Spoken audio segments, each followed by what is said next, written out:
Have you ever been called a good person? The reliable one? The one who never says no? The one who's always there for everyone? It feels nice, right? Like you're wearing a badge of honor. But what if I told you that this badge can get incredibly heavy? What if being the good person all the time has a dark side?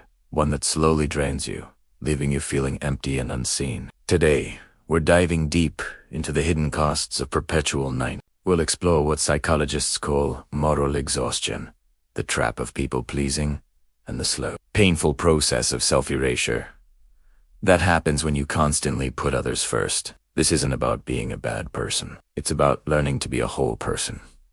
Let's start with a scenario. Your friend calls you late at night, needing to vent about their bad day. You're exhausted. You have an early morning, but you listen.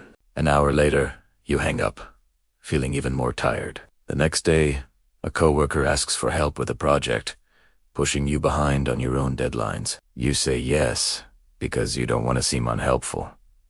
Sound familiar? This is the classic people-pleaser cycle. We do it for many reasons. Maybe we learned in childhood that being agreeable was the only way to get love and avoid conflict. Or maybe we genuinely believe that our worth is tied to how much we do for others. It's a powerful, often subconscious drive. We're chasing a hit of validation, that fleeting feeling of being needed and appreciated. The problem is, it's a trap. The more you give, the more people expect. You become the go-to person for every problem, every favor, every emotional dump. Your own needs. They get pushed to the bottom of the list, or they fall off the list entirely. This is the beginning of self-erasure. You start to forget what you even want or need because you're so focused on catering to everyone else. Your hobbies, your dreams, your quiet moments of peace, they all get sacrificed at the altar of being nice. And this leads to something called moral exhaustion. It's a specific kind of burnout. You feel emotionally and psychologically drained from the constant pressure to do the right thing, which for a people pleaser means pleasing others.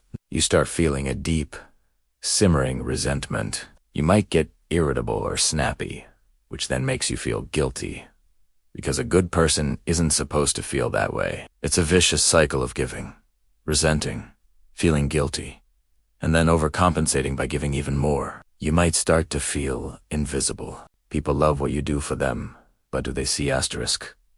You asterisk. Do they know your struggles, your fears, your passions? Often, the answer is no, because you've trained them to only see you as a resource. It's a lonely place to be, surrounded by people who rely on you but don't truly connect with you. The irony is that in your quest to be liked and accepted, you end up feeling more isolated than ever. The truth is, you can't pour from an empty cup. Constantly giving without replenishing your own energy isn't sustainable. It's not just bad for you, it's bad for your relationships in the long run. The resentment builds up and can eventually lead to a breakdown or an explosive confrontation, which damages the very connections you are trying so hard to preserve.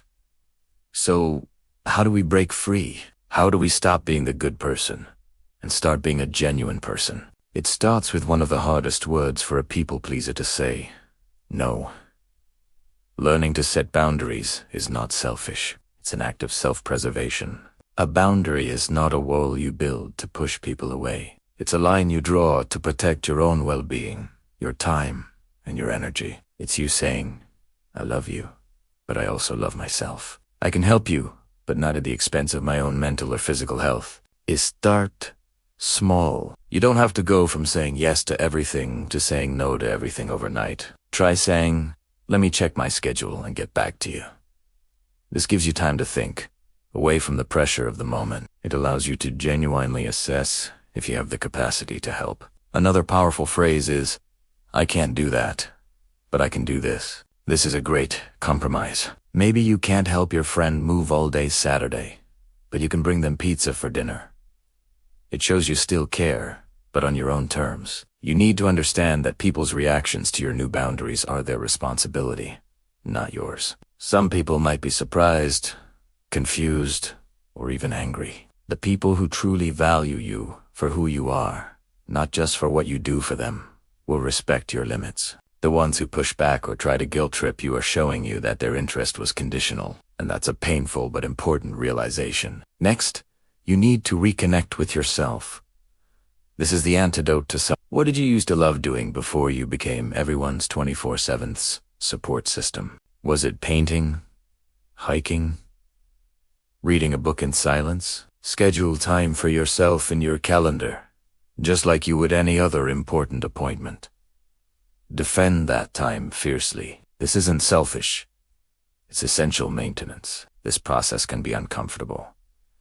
You will feel guilty. Your inner critic will scream that you're being selfish, that you're letting people down. That's the old programming talking. Acknowledge the feeling, and then gently remind yourself, my needs are valid. My well-being matters. I am more than what I do for others. It might be helpful to talk to a therapist or a trusted friend about this journey. Having someone in your corner who can remind you of your worth and support you as you establish these new patterns can make a world of difference. It's important to have support when you're unlearning lifelong habits. The goal isn't to become a selfish jerk who never helps anyone. The goal is to move from compulsive, resentful giving to conscious, joyful giving. When you help someone because you genuinely want to, and you have the energy to do so, it feels completely different. It's authentic. It's fulfilling. There's no resentment attached. Being a whole person means accepting all parts of yourself, the kind, giving part, and also the part that has needs, limits, and desires. It means being able to say yes with an open heart and no with a clear conscience. That's not just good for you. It's the foundation of healthier, more honest, and more sustainable relationships with everyone in your life. Your worth is not measured by your utility to others. You have inherent value just by being you. Let that sink in. You deserve to take up space. You deserve to have your needs met. You deserve to be more than just a good person. You deserve to be yourself, fully and unapologetically. Thank you so much for watching. If this video resonated with you, let me know in the comments. What's one small boundary you can set for yourself this week? I'd love to hear about it. And if you want more content on building a healthier, more authentic life, don't forget to like and subscribe. Take care of yourselves.